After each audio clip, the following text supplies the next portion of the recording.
हर क्षेत्र में ये युवा साथी कहते हैं कि जो काम करने वाले होते हैं ना वो कभी दिखते नहीं है और नहीं करने वाले तो ज्यादा दिखते हैं। तो ये जो साथी लोग हैं जो इनका बहुत जोरदार भरपूर जो उपखंड रूपनगढ़ में जो बाबा साहब के मिशन को आगे बढ़ाने में जो जबरदस्त सहयोग है, इनके लिए भी जोरदार तालियां। तो सभी का मैं सभा में विराजमान सभी का मैं बहुत बहुत धन्यवाद आभार।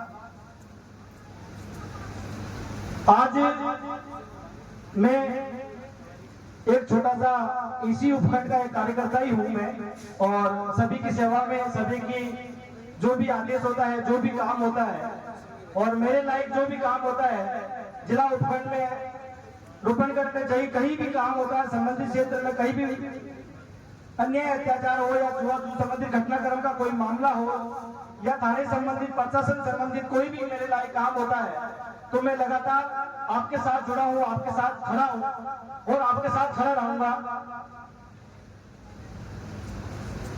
जैसे मेरा एक मानना है कि ये जीवन है ना, ये बाबा साहब के मिशन में जो काम आ गया ना तो इससे सस्ता और कुछ नहीं है। हर व्यक्ति के जीवन में ऐसा कुछ काम कर जाए कि जीवन में ऐसा कुछ काम कर जाए और कुछ तो हम बाबा साहब का कर्ज उतार जाए।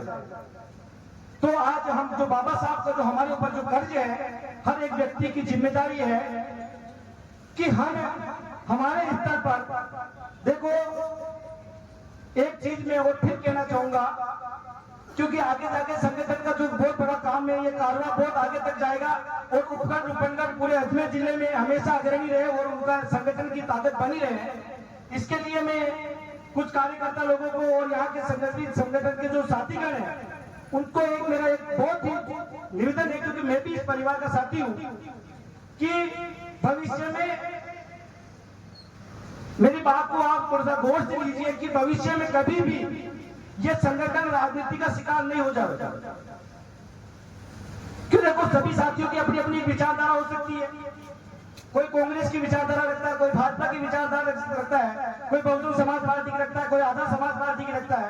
सबकी विचारधारा अलग अलग हो सकती है, मगर कृपया हम इस मंच को राजनीति से थोड़ा सा मुक्त रखेंगे तो ये संगठन हमारा बहुत आगे बढ़ेगा।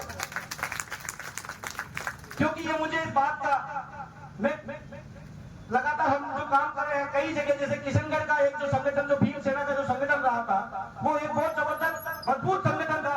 उस समय में किशनगढ़ का जो नाम था भीम सेना किशनगढ़ के नाम से, मगर ये जो राजनीति के कारण लोग अपने अपने लोगों के दुश्मन हो गए। तो हमें ऐसा काम नहीं, एकता कभी खत्म नहीं होगी। इस बात के लिए सहमत हो नहीं हो तो हमें अगर कुछ बात भी है ना कहने के घर में लड़ लेना, मगर बारह बात नहीं कहनी। घर का घर में लड़ ले गया ने, अगर कोई बाहर लोग कहे जी साहब है तो देखो संगठन वाला बारह रोड पर लड़ लिया है, तो ऐसी कभी बात नहीं होनी चाहिए। तो आज ये क्यों मेरी मन की एक बात थी, मुझे बोलना भी था, क्योंकि ऐसा दर्द होता है कि कोई परिवार होता है और परिवार में अगर कोई तकरार हो जाए, टूट जावे ना, कि बंदी बुआरी लाख की बिगड़े पर खाक की, तो ऐसे खाक की नहीं करनी है हमें। और ये जो संगठन की जो ताकत है हमें आगे तक भी लेके जानी है। और जो इस साल प्रतिभा सम्मान कार्यक्रम है वो समय समय पे जो भी महापुरुषों के जो कार्यक्रम है, अम्बेडकर जयंती है, सारे कार्यक्रम हम लगातार करते हैं। और आज जो ये सम्मान प्रतिभा सम्मान कार्यक्रम रखा है बहुत ही जबरदस्त। मैं सभी उपखंड के क्षेत्र के जो आपने 4-5 महीने जो काम किया है, इसके लिए मैं बहुत बहुत दिल से आपको बहुत बहुत धन्यवाद आभार प्रकट करता हूं कि आपने बहुत ही जबरदस्त मेहनत करी। इसके लिए सभी साथी एक बार जोरदार ताली बजाएं। आज मैं महिला शक्ति बच्चियां काफी बेटी है।